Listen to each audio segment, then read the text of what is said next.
Okay, so like I said, Gardumin is a very complicated sugya. So we started seeing the Rishonim yesterday. So let's just go over some of the shittot we saw. So first of all, we saw the position that's quoted in both Tosfos and the Rush, not the position of Rabbeinu Tam, that maybe the sugya of Gardumin is only according to Rebbe and not according to the Chachamim. And the Rav argued, why would that be the case, right? And again, that shita held that according to Rebbe, you could have two ripped up to the level of Gardumin, right? Meaning beyond Kedei Aniva, where you don't even have enough to make a slip knot, right? All the way up to the stub of whatever that is. But Rebbe holds you can do that, Chachamim hold you can't. The Chachamim hold that in order for it to be kosher, it needs to be Kedei Aniva, which is more than Gardumin according to that shita. And then you can even have it on 4 strings. And what's the logic of that? The Rav argued that the logic is as follows. If you hold that Tchelet ein ma'akev et alafan, so this Shita and Tosfos is arguing, that means that fundamentally you think, like we argued for Rashi, that really in Tzitzit you need strings, right? You need 4, which is 8. Right? That's the fundamental obligation. The colors are superimposed onto that structure. But once you say that, that means that there's a chiyuv to have a certain number. Gardumin, where you rip the string all the way up to the stub, is a way of saying you don't actually need that number. So what Tosfos seems to be arguing is, according to the shita of the Chachamim, that Tchelet ein ma'akev et alafan, you need 8 for 8, right? For now, let's talk about half strings, so it's just clear. Okay, 8. You need 8, and therefore, if any of them are ripped, so it's puzzle. The only thing that's going to be kosher is Kedei Aniva, because there, at least some of the string remains. But according to Rebbe, that Tchelet ma'akev et alafan, it's not about strings, it's about white and blue. Right? It's about white and blue, and therefore potentially you can say, as long as you started with white and blue, you can suffice with a certain number of them being ripped beyond the level of Kedei Aniva to the level of Gardumin. That's Shita and Tosfos. The Shita of Rabbeinu Tam is that you need 2, right? He says what it means is when you had Tchelet, it meant that Tchelet is, right, saves the Lavan saves the Tchelet, right? Similar to what we just said. Therefore, Bizman Hazeh, he says, you need 2 full strings, which means that you can't have 3 ripped, assuming that you don't know which strings those come from. Right? I mean, 3 half strings you can't have ripped because they might come from 3 separate full strings. Right, and if you're not makbid the way we usually are, which is to keep the 4 on 4, right, 2 and 2, 4 and 4, so then you won't know, and it could be that 3 are ripped, and he thinks you can't do that. You can never have that. You can always, because again, the key for him is that one can save the other. Okay, so that's where we were in the Rush.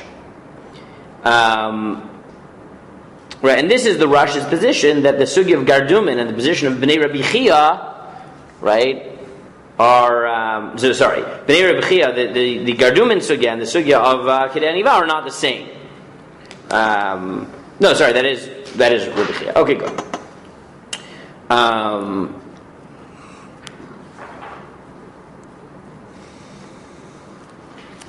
Right, and then he continues. He says, "Gardumin tchelet." Akol arba chutin kai the igardum miktatum nishtar miktatum v'chayotze bo l'rava aliba de Rebbe I agardum chutin tchil legamrei v'ishtar chutin lavan shleimim lehefech l'mayti ramnei rebchia lo binyan sofan ketchilat l'mark this like mark this like. So he said, now there is a textual problem, which is if I asked you in the Gemara, are Kedei Aniva and Gardumin connected? What would you say? Yes. Yeah. Yes, it sounds like Kedei Aniva is defining Gardumin. So how does this Shita and Tosfos and the Rush get out of saying that they're connected? How can they say that these are 2 distinct categories? So the Rush says, this is how you have to read it. The only thing that is true of both the Shita who holds Gardumin and the Shita who holds Kedei Aniva is that you don't need the tzitzis to be as long at the end as they were at the beginning. Yeah. Right? That's the sense in which they're connected. But they're functioning in different conceptual models. That Gardumin is functioning in saying that sometimes I really don't need the string at all. That doesn't show they're connected. That just shows that they're similar. Correct. I mean, they're not connected. You're right. It's hard in the Gemara. It sounds like they're connected conceptually. Yeah. The way Tosfos and the Rush parries it is, no, what it means is that they both agree that you don't need it to be kitchilatan.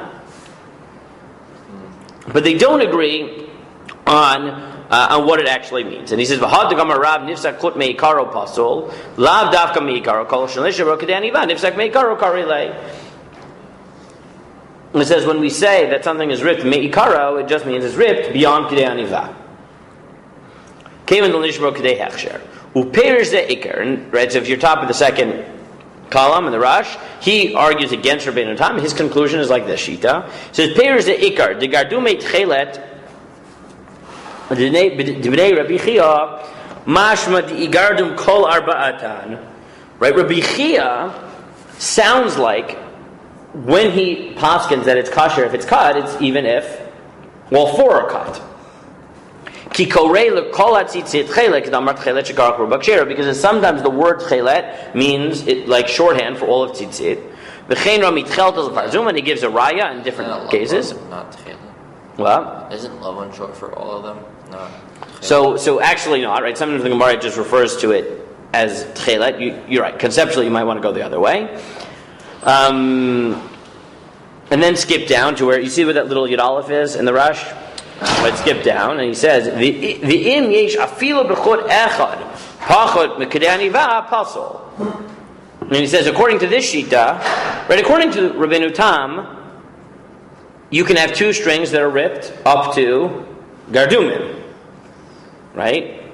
But according to this shita, how many strings can you have past kidei aniva? 1. 0. Even 1 ripped beyond kidei aniva is pasol.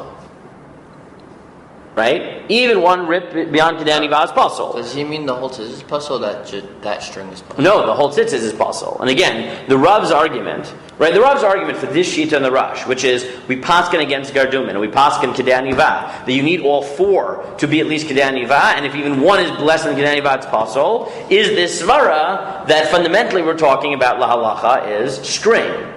Well, you need 8 strings. If any of them are ripped, kidei aniva is what allows it to be continued to defined as a string. But if it's ripped beyond that, 4. It's really 4 strings, right? 4 strings. It's 4 strings that you need, right? And it's ripped kidei aniva beyond kidei aniva, then it is pasol. And therefore he writes vazin lechumra v'inin kidei la'anvam kulu b'hadei hadadi, right? And he says we're machmir. Right? Remember the Gemara in a Safek. What about?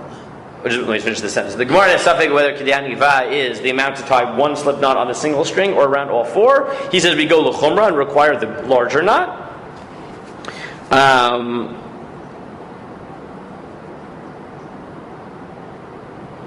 And then he says the last question he has to weigh in is okay, but where is this amount left from? The gdil or the ptil, meaning from the bottom knot or from the top knot, right? Meaning from where it's connected to the beged or from the further knots. So the Rush argues that where is it ripped from? The top. The top. Or the top. That's the majority of Rishonim. Who disagrees? Rashi. Right? Rashi thinks it has to be, right, that you even have to have a string left on the, right, over here. Yeah. Right? The loose part of the tzitzis, rather than the tight part. Yeah, what are you going to say? I mean, maybe someone already says this, so I'm not really sure. But what if you say that when you have 1 string, right, that's ripped past kidei aniva, right? So then that string becomes pasol, but the whole tzitzis doesn't become pasol. But that can't be because Gardumin. It doesn't become pasol, and so you're able to fix it. But so we haven't gotten to that question of fixing it. If passive love and I'm asui. saying this way they work together, meaning instead of saying the whole thing becomes pasol because the string isn't long enough, no, that string becomes pasol, but the tzitzit still works because of Gardumin. But what you're saying is that it's still pasol, meaning it's pasol at the moment. You have to fix it. Right, but if the string's pasol, that means you don't have enough strings. Meaning it's better to fix it, but the tzitzit themselves still work because of Gardumin. Well, meaning the kidei aniva doesn't go on all the strings because of 1. It stays local to that 1 string. What would that mean? Meaning each corner needs the required number of strings. You don't have it, it's pasol. So even if you said it only validates 1, that means now this corner doesn't have enough string. Now, can you get me the Rav's book on Stam? You know where it is? You know where it is, right? Like in the front, like all the Rav books on it. Right, meaning, what would it mean to say that only 1 string is pasol? Right, meaning manavshach, right? can you wear the question really is, can you continue wearing these tzitzis or not, or do you have to untie it, right, to get a new string, fill it in, right? Because remember, if you say it's possible, right, even if you say it's, what would it mean to say that just this one string is possible? If you can't wear the beged because there now are insufficient number of strings on it, you could wear the beged, but then it's not possible. And what does that mean? It's possible. You're saying one string is possible, but right? If it's puzzle, it's puzzle, right? Now you don't have enough strings on the corner, which means you don't have enough strings in the beged, which means you have a four-cornered beged which doesn't have string, right? Isn't that the whole problem? It just means that you don't have to fix the beged. But then it's kosher. I mean, what does it mean it's puzzle if you don't have to fix it? Right, so it's saying that you might think that if one of the strings rips, the whole beged is puzzle, and then you have to fix it. But it's saying no, it's just that one string is, so this. But again, you have to explain what does it mean. What does it mean it's not puzzle? Right? Meaning if you have to. Well, it's like by software, we had the idea that you can have a letter, even if it's not the full complete letter, but it's still readable. So right. So we talked about the possibility that that's Gardumin, right? That's right. The Uraim, according to Elchanan, argue that that's similar to Gardumin. But the point is that it's still at some level a letter. If you think it's mamish puzzle, I'm saying that one string is not the whole thing. Okay, it could be not the whole thing. It's not puzzle. You're saying it's not. Right? So the whole point that one string is puzzle. It doesn't make the whole tzitzis puzzle. Right. So the addition of Kedei Anivad, the way it's connected, is to show that even if one of the strings is shorter than it's supposed to be, it doesn't affect the whole beged, and the beged you can still use, as long as in the beginning it was made properly. Right, but that's saying it's kosher, not puzzle. Right? You're just saying kosher. The beged is kosher, yes. Okay. Well, you can use it, but it's not properly. Oh, fine. But Gardumin is no one thinks that Gardumin is the ideal. Or obviously, you want whether you could continue wearing is a different story. But obviously, rather your tzitzit not be ripped up. Okay, let me just read you some of the ideas we've been doing, and maybe this will just become clear. Okay, so let me read you this paragraph that summarizes so far what we've seen in the Rav. He says, "Harishonim nechalku b'psak sugyazo. Hari v'harash kavula halacha shafilu nisigu kol arba chukim Gardumin tzitzit ksher nishar b'kol chad mechudim kinaniva." Right. So that's what we just said. Right. The Rash paskins that as long as you can rip all four, but they all have to be kinaniva. Rabbeinu Tam l'umatam echriyash Gardumin tzitzit ksher rakim nishar lefachot shnei chutim b'shleimutam. Right. Rabbeinu Tam thinks you need two full. V'gam nishar k'daniva b'chutim shenifsiku. Sorry, but Rabbeinu Tam holds the two that rip have to be the same one. Have to be. Oh, have sorry. To be at least Kedei Aniva. Have to be Kedei Aniva, right? Because he reads the sugya together, right? He thinks that Gardumin is Kedei Aniva, right? Yeah, we said that yesterday, right? That Rabbeinu Tam thinks it's theoretically good of a hybrid position, but he holds. I mean, this is a hybrid position, right? He thinks that you can never have less than Kedei Aniva, right? But that's on two strings, right? You Rabbeinu Yerucham, and this I didn't give you inside, but Pasal afilu kasher nifsku shnei chutim bilvad, v'zel lashon nifsku shnei chutim. Afilu nishar b'hen Kedei Aniva pasol, v'im nisag echad nishar bo Kedei Aniva kasher. Right, the Rabbeinu Yerucham has an interesting shita that one string can be ripped up Kedei Aniva and it's kasher, but two strings even up to Kedei Aniva is pasol. Right. So that is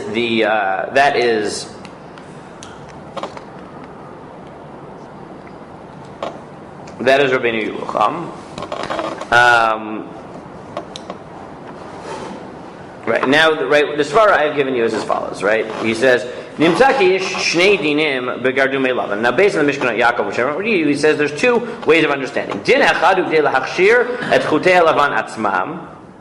One is, can I be machshir the white? V'zeu adin nemer l'dat Rebbe hasover shetchilet v'oven makvin zed zeh. Right, Rebbe's formulation is, can the white come and save the blue, and the blue come and save the white? Right. V'igardum lavan v'kayt chela v'yesh tishay she'er shebchudei lavan shenifsegu Kedei Aniva. Ach yeshna od halacha shel Gardumei lavan l'shitach chachamim she'en lavan gavet chela v'noda achsher tchurat chela levado. Oh, sorry. You know what? We haven't done everything here yet. Okay, I just want it here, and then we'll.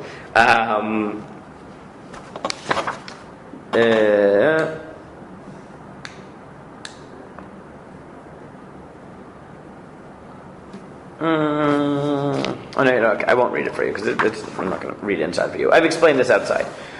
Okay, these are two shitot. Okay, well, three. Mention them very quickly. The Rambam is very complicated. Right? The Rambam is very complicated. I really should have told you to bring your Rambam, but let's start on the problem of the Rambam, okay? The Rambam has two halacha that are relevant. Okay? In halacha, what did I give you on the sheet? What did I write for you on the sheet? Right, Aleph Dalet and Aleph Yud Ches.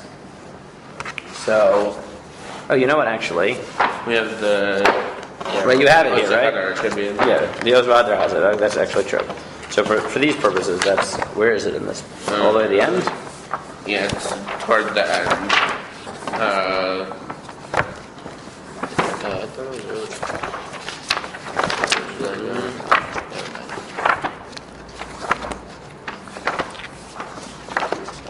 It's after the Mordechai, after the Tosafta, after she can make a betzah.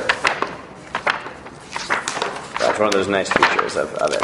Now, normally it wouldn't be enough if we needed the Mefarshim, but I have to give you the Kesmet on the sheet, so it's actually okay. Where is it? Here we go. The En Mishpat HaMalei. Okay, so in Halacha Dalet, the Rambam writes as follows: Hatchelet eno ma'akev et lavan, lavan eno ma'akev et hatchelet. Right, white does not prevent blue from being yotzei. Blue doesn't prevent white. Ketzad, what does that mean? Harei she'ein lo tchelet oseh lavan. If you don't have tchelet, you make it white. Levado. V'cheinim asa lavan utchelet. And if you made it white and tchelet, v'nifzak alavan, and the white rips, v'nitma'et ana knaf, and it's ripped all the way up to the knaf, v'nishar tchelet levado, kasher, and only the tchelet is left, it's kasher. So the Rambam in this halacha tells you that first of all, what do we learn from the Rambam? Does he hold of Gardumin? Yes. Yes, he holds of Gardumin, even according to the Chachamim, because he holds tchelet ein mavakev et lavan and lavan ein mavakev et tchelet, right? And he thinks that white can, and he still holds this notion that white can save blue and blue can save white is true. And in this halacha, does he require kedei aniva? Yes. No. No, right? Adha, right? He sounds like Gardumin, meaning pshuto k'mashmalo, right? You're allowed to rip it all the way up to the corner. Right, all the way up to the corner. Does that mean up to the knot or even past the knot? Up to the knot, but the top knot, presumably. If you rip the knot, then they just fall out. Okay, well, that's the next figure we're going to do, which is Kesher Elyon Daraisa, right? Is this notion that the top knot is biblically, okay? No, but he doesn't say until the Kesher Elyon. He says to the Kanaf, which is I think it seems to me the Kanaf would be this. Yeah, exactly. Meaning past the past No. Because we'll see, because the top knot is Daraisa. So again, we're going to see. We're going to the next sugya is obvious. The next sugya, by definition, has to be right. This machlokas Rashi of the Rishonim, which is where is it ripped to, is a function of the machlokas Rashi and the other Rishonim. Where is the Kesher Elyon? Okay, but that's the implication we would have gotten from halacha dalet. But if you look at halacha Yud Chet, the Rambam writes: Nifsak haknaf sheyesh bat tzitzit chutz l'shalosh espa tofra b'mkoma. If it rips outside of 3 fingers, so you just sew it back up, right? B'toch shalosh lo yitbor. But within 3, you can't just sew it up. Why?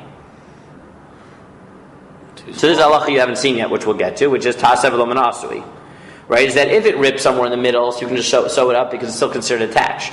But if it rips, right, the tzitzis is falling off, if you would then sew it up, it would be tasev lo manasui. It would be, right, you're not making the tzitzis, you're taking a pre-made tzitzis and essentially attaching it because it's ripped off. Fine. Nitmata zavit shel beged shebein chutei tzitzis uvein sof arog afil nishma arog ela kolshu kasher. If the corner becomes worn out, smaller, even if there's only a little bit left, it's kasher. But this is really what we want. If the tzitzit rip, kasher. Even if the only thing left is kedaniva, it's kasher. But if it rips all the way to the beginning, then it's puzzle. So, what's the problem with the Rambam? In halacha dalet, what does it sound like? He thinks Gardumin is kasher even if even if it's all the way to the kasher. Right, even if it's ripped all the way to the kasher elyon. And what does he say in halacha-theory? Right, that Gardumin requires kedaniva. Right, so what does he hold like? Right, this is this is everyone's problem in the Rambam. So how do you want to do this? Do you want me to say we'll stop here and look at the Kesher and you can try to understand the Kesher Mishnah tomorrow, or do you want to look at the English now at the summary of the Kesher Mishnah and let's try to solve the Rambam? What do you want to do? Try to solve the Rambam. Okay, let's try to solve the Rambam. Okay, so the Kesher Mishnah gives 3 answers to deal with this stira. Okay, look at the summary because it really is a very hard Kesher Mishnah. Okay, so here are his 3 answers. The first one. The Kesef Mishnah answers that the Rambam maintains that it's not the number of strings that determines whether or not the talus is valid, but rather the number of sets of strings. When the Rambam rules that a talus is puzzle if one string tears off, he refers to a case in which an entire string fell off before the strings of the tzitzis were knotted. An entire string consists of one string of tcheles and one of lavan when folded over, since half the string is dyed with tcheles. When all of the lavan strings are cut off, the talus is valid because the tcheles remains intact. When all the strings are cut off, then it is necessary to have kedaniva on all of their remains in order for it to be a valid talus. Was that clear? No. Let's try that again, right?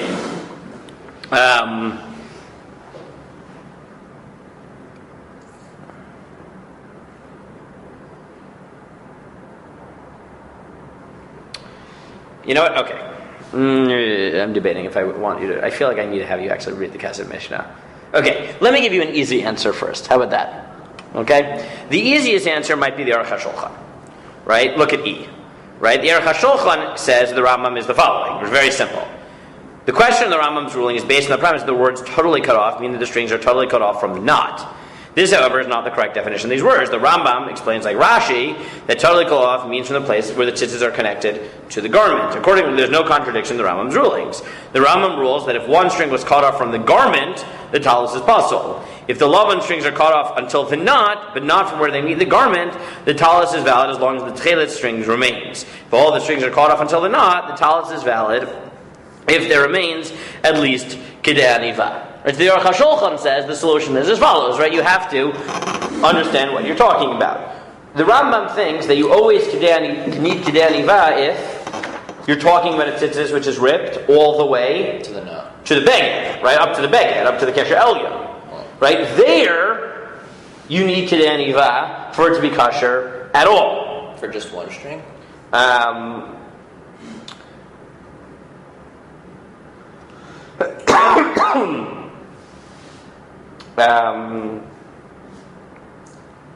Right, meaning if it's all the way until where it meets the to the beged, then yeah, right, you need them to have at least kedei aniva.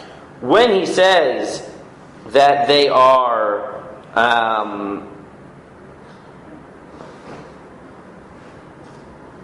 right, so the way you would read it is as follows, right? Sure, like I said, the sugya is very confusing, and each time I think I have it, then I get confused again. So make sure I had the Aruch HaShulchan clear, but now let me go around him again. So he would read it as follows. Where'd it go? There we go. So he would read it as follows. That halacha dalid would be read as follows. That Im asa lavan utchelet v'nisak halavan etmad ana kanaf v'nishar atchelet levado kasher. So he would says as follows: that if halacha daled is talking about where it rips not all the way up to the beged, if it rips not all the way up to the beged, so then it is kasher. But Dafka says yes all the way up until the beged. No, it's ada kanaf, right? Which according to him will be like Rashi, which will be He's saying right. Is not all the way. Right. Maybe he means kanaf is not until the Kanaf is the knot. He's saying. Yeah, that's how he's reading it. So he says, right? So it was straight. It was cut off.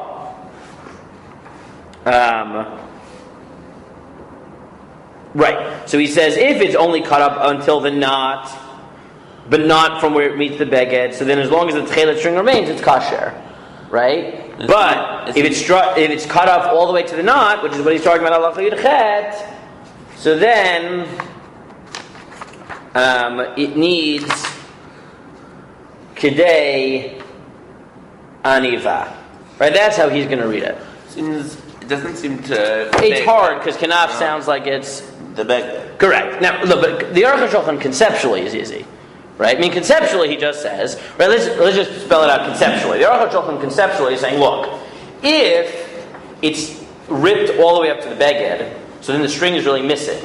Right. So there, why do you need kedei aniva? So the string still exists, right? If it's ripped up to the knot and not ripped up to the beged, so then what? The string exists. The only question is, how long does it need to be? And the answer is, well, no. That's Gardumin. So the answer is, Gardumin tells you that as long as the Gardumin tells you that as long as the tchelet stands, then it's fine because you have some lava, you have the tchelet, then you're fine. Just tchelet, right? Correct. Right. So both sides of it. No, because he only has one side. No, I'm saying. Right, he needs the tchelet to exist. He needs the tchelet to exist because without the tchelet there is no tchelet. Half of it is white, half of it is tchelet. Correct. So as long as the tchelet, both the white. So he needs the tchelet to not disappear. Right? If the tchelet is gone, the lavan part of that could be gone. Could be gone because of the other whites, and you have the tchelet. Right? That's what he's going to say. But that's how the Aruch HaShulchan understands the Rambam. Okay, at least conceptually it makes sense. Right? He's saying if it's totally ripped out of beged, you need kedei aniva string exists. If it's ripped up to the knaf, if it's ripped up to the beged, if it's ripped up to the beged, then how can you have kedei aniva? No, because no, meaning up to the kesher elyon, because he's basing himself on Rashi. That when we're talking about the knot, we don't mean the top. We don't mean the knot close to the beged. We mean the bottom of this knot. Right? Ada knaf means until the end of the knotted parts. Right? So from here, it's here, not here. Right, that's what the Aruch HaShulchan is understanding. So if it's ripped up to here, then you need kedei aniva. No. If it's ripped up to here, you need kedei aniva. So if it's ripped up to here, how can you have kedei aniva? What do you mean? You could have the right past here, right? You have the top knot, and then you have kedei aniva, a little bit of a thing coming out, and that would be machshered, right? But if it's ripped to here, it can be totally ripped along to here as long as the tchelet is still there. Right? That's how the Aruch HaShulchan understands it, fine. right? And I mean, there's a common sense logic to that, which is you need the tchelet to actually exist. Right. So the tchelet can't be ripped here, but one of the lavans could be because you have a bunch of other lavans and you have tchelet, right? If it's ripped all the way up to here, then you're threatening the integrity of the string. What if all the lavans are except for that one tchelet? So according to that, he doesn't, right? I have to look back there for what he says in terms of numbers, but that's fundamentally the contours of his argument. But in theory, he doesn't really care about numbers, though, right? So as long as you have one lava, right? You're fine. Potentially, yeah.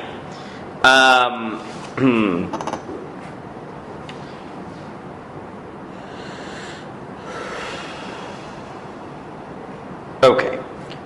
The Karen Ora, let's do the Kesef Mishnah tomorrow, but let's do one more svara now. The Karen Ora maybe goes in the direction that Daniel was suggesting before. Not exactly what you said, but sort of a middle position. So you look at D here.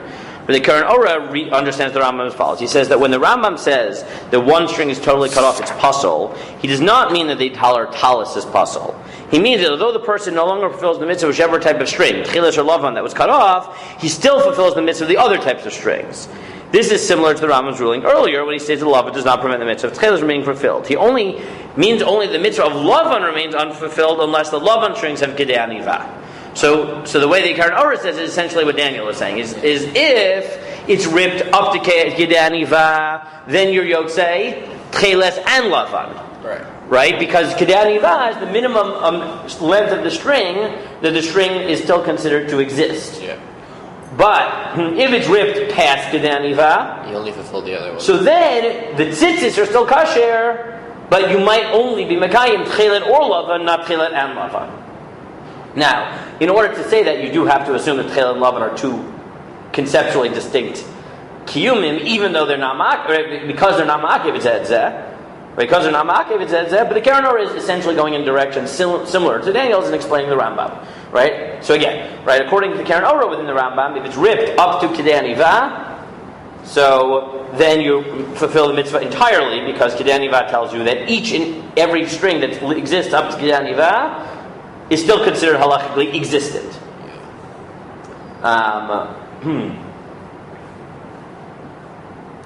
Right, but it's ripped past that, so then the Rambam would say the tzitzis might be kasher, but you didn't fulfill the whole mitzvah. You either fulfilled lavan or tchelet, depending on what ripped. Right. Okay? So what I want you guys to do for tomorrow is try to read the Kesef Mishnah, and then we'll start the Sugya of Kesher Elyon. We won't just, right, we're not just going to do the Kesef Mishnah. If it takes the whole day to do the Kesef Mishnah, that's fine, right? But at least do the Kesef Mishnah, because I want, again, there are other shittas in Rishonim, but I think at this point, you're seeing the basic shitta. The one last point I want to make to you, though, and I debated forcing me to see this inside, but it's very confusing, so I'm not going to. Lehalacha, we accept a version of Rabbeinu Tam. Okay? Meaning, the two string, right? That 3 strings puzzle thing, right? Right? Is once 3 strings are puzzle, right? Why is that important? So, besides for the question of how many strings are ripped and etc., the reason that's important is because I don't know if you remember when I mentioned this when we did Chelet, but the reason that Rosh Shechter paskins lahalacha that you need 2 and 2, right, like Rabbeinu Tam, like Tosfos and Rashi, is because since Shulchan Aruch quotes the position of Rabbeinu Tam for Gardumin, the sheet of Rabbeinu Tam is predicated on the 2 and 2 understanding, right? It's based on the 2 and 2 understanding, and therefore Rav Shechter says the fact that Shulchan Aruch, when it comes to Gardumin, bases himself on Rabbeinu Tam and talks about 2 and 2, and the Nosei Kelim follow this, indicates that the way he takes it is that indicates that the consensus view lahalacha was that Chelet and Lavan meant 2 and 2, or 4 and 4, because otherwise we wouldn't be quoting Rabbeinu Tam, who's shita of Gardumin, right? Meaning there are really 2 parts of Rabbeinu Tam. One is the way he conceptualized the relationship with Chelet and Lavan, and the second is how does that play out in terms of actual numbers, right? So Rabbeinu Yerucham could be a Rabbeinu Tam-esque shita, but within the Ravid, right, where Chelet is a 2-string and not 4-string. But the fact that Shulchan Aruch and Nosei Kelim quote a version of Rabbeinu Tam might indicate lahalacha that we actually accept the 4 and 4, or 2 and 2, Chelet Lavan split. Whether that's true or whether it's just a chumrah, that's what Rosh Shechter argues that no, this is really how we paskin.